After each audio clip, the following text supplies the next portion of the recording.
Los primeros niños que vieron el promontorio oscuro y sigiloso que se acercaba por el mar, se hicieron la ilusión de que era un barco enemigo. Después vieron que no llevaba banderas ni arboladura, y pensaron que fuera una ballena. Pero cuando quedó varado en la playa, le quitaron los matorrales de sargazos, los filamentos de medusas y los restos de cardúmenes y naufragios que llevaba encima. Y solo entonces descubrieron que era un ahogado. Habían jugado con él toda la tarde, enterrándolo y desenterrándolo en la arena. Cuando alguien los vio por casualidad y dio la voz de alarma en el pueblo, los hombres que lo cargaron hasta la casa más próxima notaron que pesaba más que todos los muertos conocidos, casi tanto como un caballo, y se dijeron que tal vez había estado demasiado tiempo a la deriva y el agua se le había metido dentro de los huesos. Cuando lo tendieron en el suelo, vieron que había sido mucho más grande que todos los hombres, pues apenas si cabía en la casa, pero pensaron que tal vez la facultad de seguir creciendo después de la muerte estaba en la naturaleza de ciertos ahogados.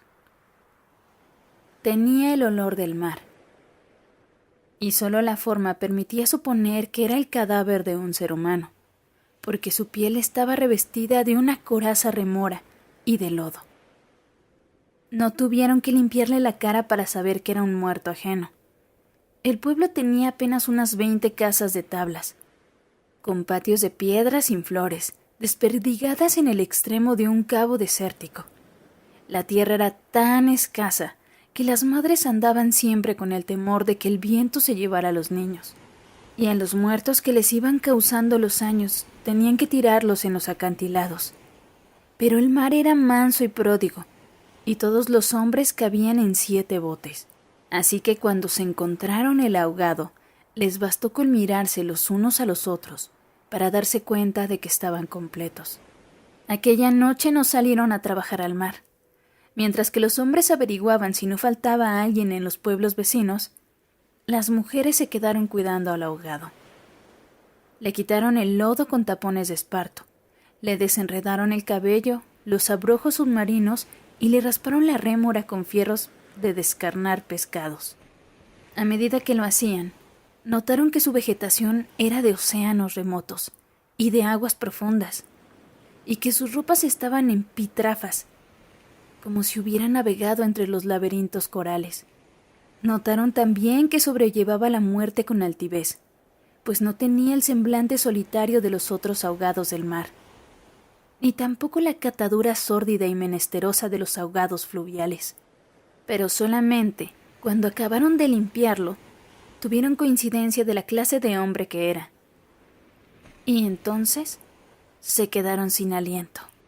No solo era el más alto, el más fuerte, el más viril y el mejor armado que habían visto jamás, sino que todavía cuando lo estaban viendo, no les cabía en la imaginación. No encontraron en el pueblo una cama bastante grande para tenderlo, ni una mesa bastante sólida para velarlo. No le vinieron los pantalones de fiesta de los hombres más altos, ni las camisas dominicales de los más corpulentos, ni los zapatos del mejor plantado. Fascinadas por su desproporción y su hermosura, las mujeres decidieron entonces hacerle unos pantalones con un pedazo de vela cangreja y una camisa bravante de novia, para que pudiera continuar su muerte con dignidad. Mientras cosían sentadas en círculo, contemplando el cadáver entre puntada y puntada, les parecía que el viento no había sido nunca tan tenaz, ni el Caribe había estado nunca tan ansioso como aquella noche, y suponían que esos cambios tenían algo que ver con el muerto. Pensaban que si aquel hombre magnífico hubiera vivido en el pueblo, su casa habría tenido las puertas más anchas, el techo más alto y el piso más firme, y el bastidor de su cama habría sido de cuadernas maestras con pernos de fierro, y su mujer habría sido la más feliz. Pensaban que habría tenido tanta autoridad que hubiera sacado a los peces del mar con solo llamarlos por sus nombres, y habría puesto tanto empeño en el trabajo que hubiera hecho brotar manantiales de entre las piedras más áridas y hubiera podido sembrar flores en los acantilados. Lo compararon en secreto con sus propios hombres, pensando que no serían capaces de hacer en toda una vida lo que aquél era capaz de hacer en una noche. Y terminaron por repudiarlos en el fondo de sus corazones, como los seres más escuálidos y mezquinos de la tierra. Andaban extraviadas por esos dédalos de fantasía, cuando la más vieja de las mujeres, que por ser la más vieja había contemplado al ahogado con menos pasión que compasión, suspiró. «Tiene cara de llamarse Esteban». Era verdad. A la mayoría le bastó con mirarlo otra vez para comprender que no podía tener otro nombre. Las más porfiadas, que eran las más jóvenes, se mantuvieron con la ilusión de que, al ponerle la ropa, tendido entre flores y con unos zapatos de charol, pudiera llamarse Lautaro. Pero fue una ilusión vana. El lienzo resultó escaso, los pantalones mal cortados y peor cosidos le quedaron estrechos, y las fuerzas ocultas de su corazón hacían saltar los botones de la camisa. Después de la medianoche se adelgazaron los silbidos del viento y el mar cayó en el sopor del miércoles. El silencio acabó con las últimas dudas. Era Esteban. Las mujeres que lo habían vestido, las que lo habían peinado, las que le habían cortado las uñas y raspado la barba, no pudieron reprimir un estremecimiento de compasión cuando tuvieron que resignarse a dejarlo tirado por los suelos. Fue entonces cuando comprendieron cuánto debió haber sido infeliz con aquel cuerpo descomunal, si hasta después de muerto le estorbaba. Lo vieron condenado en la vida a pasar de medio lado por las puertas, a descalabrarse con los travesaños, a permanecer de pie en las visitas sin saber qué hacer con sus tiernas y rosadas manos de buey de mar. Mientras la dueña de la casa buscaba la silla más resistente y le suplicaba muerta de miedo: «Siéntese aquí, Esteban, hágame el favor». Y él, recostado contra las paredes, sonriendo: «No se preocupe, señora, así estoy bien», con los talones en carne viva y las espaldas escaldadas de tanto repetirlo en todas las visitas. «No se preocupe, señora, así estoy bien», solo para no pasar vergüenza de desbaratar la silla. Y si acaso, sin haber sabido nunca que quienes le decían: «No te vayas, Esteban, espérate, siquiera hasta que hierva el café», eran los mismos que después susurraban: «Ya se fue el bobo grande, qué bueno, ya se fue el tonto hermoso». Esto pensaban las mujeres frente al cadáver, un poco antes del amanecer. Más tarde, cuando le taparon la cara con un pañuelo para que no le molestara la luz, lo vieron tan muerto para siempre, tan indefenso, tan parecido a sus hombres, que se les abrieron las primeras grietas de lágrimas en el corazón. Fue una de las más jóvenes la que empezó a sollozar. Las otras, asentándose entre sí, pasaron de los suspiros a los lamentos, y mientras más sollozaban, más deseo sentían de llorar, porque el ahogado se les iba volviendo cada vez más Esteban, hasta que lo lloraron tanto que fue el hombre más desvalido de la tierra, el más manso, el más servicial, el pobre Esteban. Así que cuando los hombres volvieron con la noticia de que el ahogado no era tampoco de los pueblos vecinos, ellas sintieron un vacío de júbilo entre las lágrimas. «Bendito sea Dios», suspiraron, «es nuestro». Los hombres creyeron que aquellos aspavientos no eran más que frivolidades de mujer. Cansados de las tortuosas averiguaciones de la noche, lo único que querían era quitarse de una vez el estorbo del intruso, antes de que prendiera el sol bravo de aquel día árido y sin viento. Improvisaron unas angarillas con restos de trinquetes y botavaras, y las amarraron con carlingas de altura, para que resistieran el peso del cuerpo hasta los acantilados. Quisieron encadenarle a los tobillos un ancla de buque mercante para que fondeara sin tropiezos en los mares más profundos, donde los peces ciegos y los buzos se mueren de nostalgia, de manera que las malas corrientes no fueran a devolverla a la orilla, como había sucedido con otros cuerpos. Pero mientras más se apresuraban, más cosas se les ocurrían a las mujeres para perder el tiempo.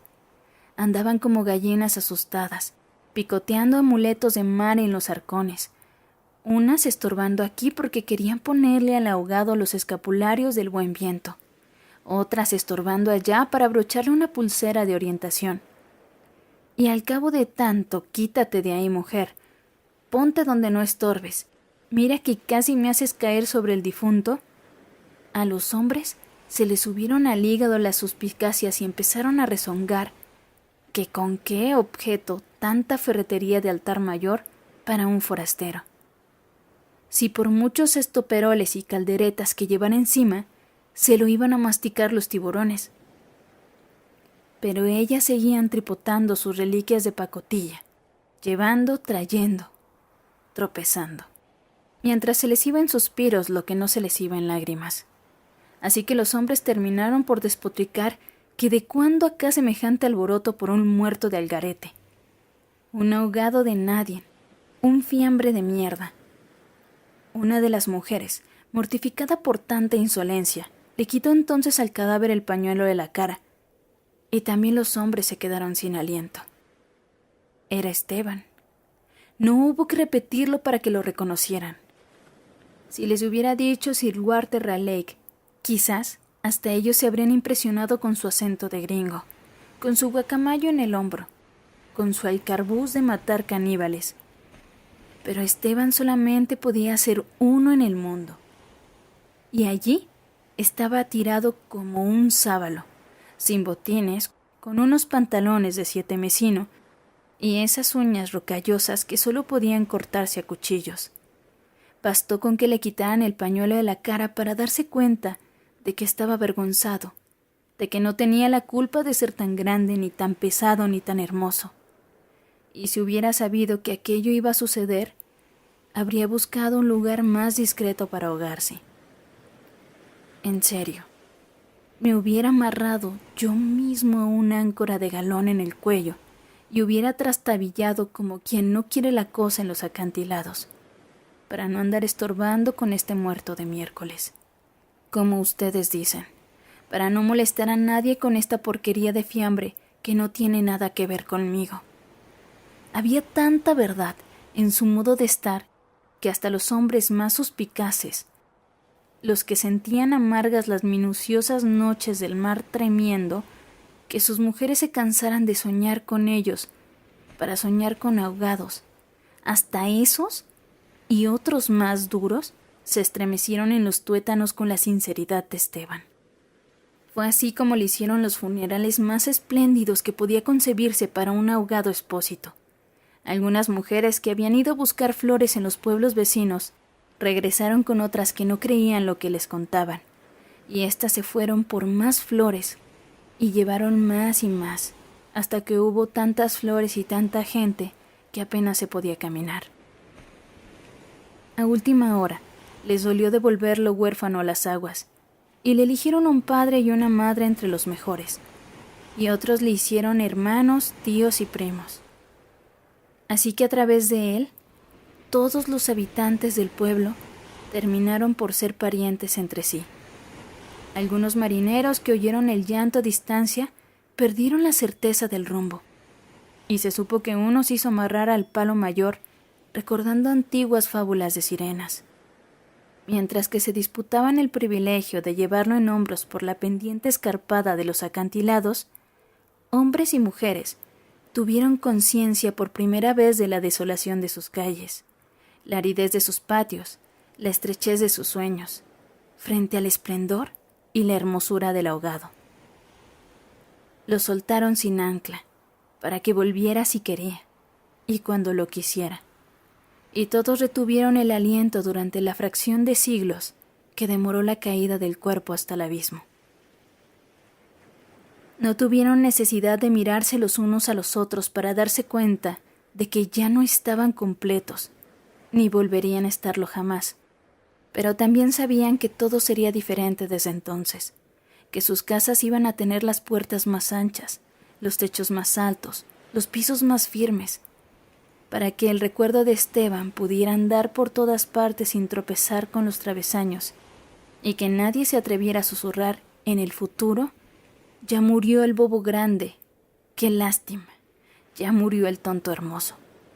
Porque ellos iban a pintar las fachadas de colores alegres para eternizar la memoria de Esteban, y se iban a romper el espinazo excavando manantiales en las piedras y sembrando flores en los acantilados, para que los amaneceres de los años venturos, los pasajeros de los grandes barcos, despertaran sofocados por el olor de los jardines en alta mar, y el capitán tuviera que bajar de su alcázar con su uniforme de gala, con su astrolabio, su estrella polar y su ristra de medallas de guerra, y señalando el promontorio de rosas en el horizonte del Caribe dijera, en 14 idiomas: miren allá, donde el viento ahora tan manso se queda a dormir debajo de las camas.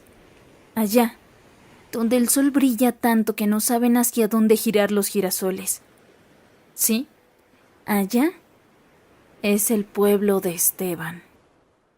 Si te gustó el video, suscríbete y compártelo con tus amigos. Déjanos tu opinión en los comentarios. Nos apoyarías para seguir haciendo más contenido así.